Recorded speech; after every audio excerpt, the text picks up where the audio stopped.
እንዲህ እኔ እንደዚህ ሰፊ ጉባኤ ይሆናል ብዬ አላሰብኩም ነበር። እንዲህ አይነት ነገሮች በጥቂት እንትን ቢሆኑ ጥሩ ነበር። ግን ጉዳዩ ጉባኤ ላይ ስለወጣ መልካም ድርጊቶች ኦፍሴት አይደራረጉም። አንዳንዴ ለገዳማት ለአገረ ስብከቶች ይሄ በጣም ስቱመች የምታርገው ጥሩ ነው። ግን ይሄ በሚዲያ የሚተላለፈው ትምህርት ዝማሬ ያዛ ውስጥ ያለው ነገር ኦርቶዶክሳዊ የመሆን ችግር ካለበት ያ መልካም ስራው ያን አያጠፋፋውም። ፍራክሽን አይደለም፣ ሂሳብ አይደለም መንፈሳዊ አገልግሎት።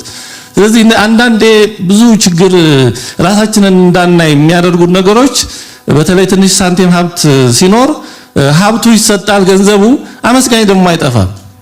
ስለዚህ እነዛ የሚያመሰግኑን ሰዎች ራሳችንን እንዳናይ ማንነታችንን እንዳንረዳ ይሸፍኑናል። ስንሄድ እነዛ ቅዱስ ነው የሚሉን አንተማ በቃ ምን ቀራ አይነት እነዛ ያ አይደለም። ኦፍሴት አይደራረግም። ጥሩ ነው ጌታ እንዳለ ይህን ሳትተው እንዳለ።